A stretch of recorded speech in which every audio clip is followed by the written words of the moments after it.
I made this pact with myself that whatever I was frightened of, that's what I was going to do. I'm Sally Patch and I live at Beechmont, which is the most amazing place. I've been having this idea for a long time of doing some classes for adults, not really teaching, but for adults to sort of explore loosening themselves up in not only art but just generally in life. Well, actually, if you do it in art, it will spill over into your life anyway.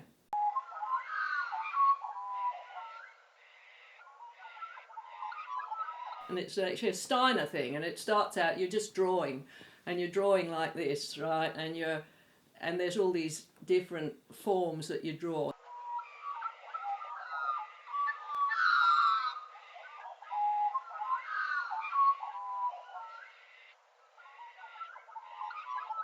My dad was the most amazing drawer, draftsman, is it? Drawer.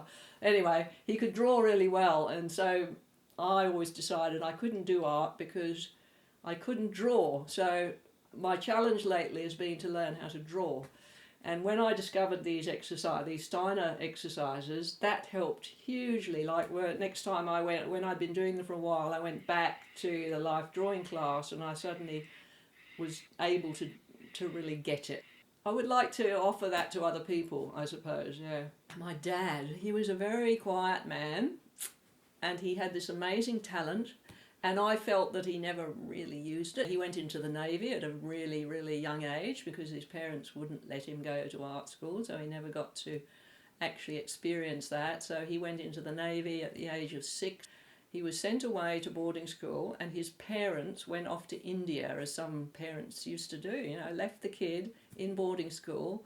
And he was absolutely heartbroken because he loved his mother. And anyway, 2 years he was there, and when he was 8, they came home. And he said, I can remember my mum coming into the church, and I was in the with the school, or standing with the school, and I couldn't go to her, and I could see her, and then the next time I saw her, she was lying in bed, dying because she'd come home to have another baby, and she died in childbirth. When you see somebody who can really, really, really draw, it's magical. There's something magical about it. I still can't quite pick what it is, but it's something to do with being really just present and at ease with that ability to look at something and then put it on paper. I think we all need to be living as what's the word, as lightly as we can, like we all need to learn how to do that, and the more we can do that, the better the world will be. Yeah, I made a little cardboard model of what I wanted, and yeah, and then I got an architect to draw it up. I'd like my fire to heat my room, and it's heating the water at the same time, and then I've got solar water heating and solar panels and yeah, mud bricks, and they're good. Yeah, the house is cool in the summer, and it's really, you just put the fire on for 5 minutes, it's warm.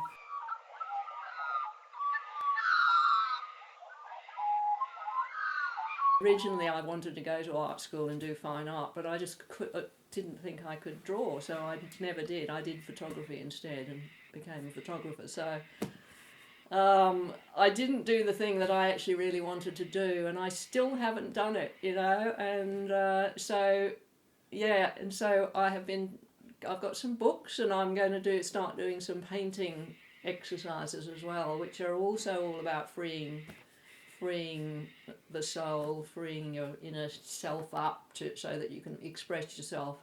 Because everybody can paint, everybody can draw. We just don't think we can, We have all sorts of reasons, terribly good reasons why not, I did photography, and then I did sculpture, and each one I get to a point, and then I just don't want to do it anymore. I'm over it. And then when I decided that about photography, I have really basically never taken another photograph since. And it was because I was fed up with looking through a camera and seeing the world through a camera all the time. Even when I didn't have a camera, I was framing up pictures. My brother got a job at Beechmont Pottery, throwing pots, and I was working there painting pots. And then Tim decided he was going to start up his own range, and that's when we did the crocodiles and the dragons on the mugs and the thing. So started working a bit with clay, but just mainly doing that as a business, and that became my way of making money. So we had a business together for about, I don't know, 10 years or something. And then what happened after that? I'll tell you what happened. I had a love affair. And it was amazing because I'd been on my own for 17 years bringing up my kids, and they'd left home, you see, and I just went, woo, I'm free. This is the time for romance. I mean, it's weird, isn't it, how things happen? At the end of the love affair opened me up. That's when I started doing my own thing.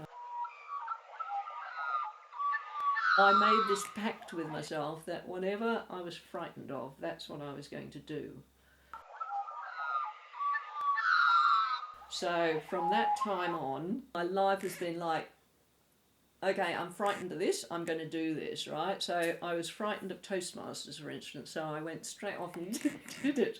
And then the thought of going on the telephones at Lifeline was scary as, so I thought, yeah, I'm going to go and do that, So these things kept coming into my life, that I thought would be quite frightening. And it sounds crazy, doesn't it?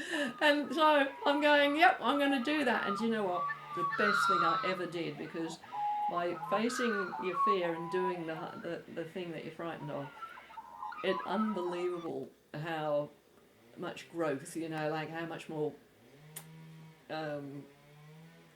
confident you become, how much more different you just change in the best way.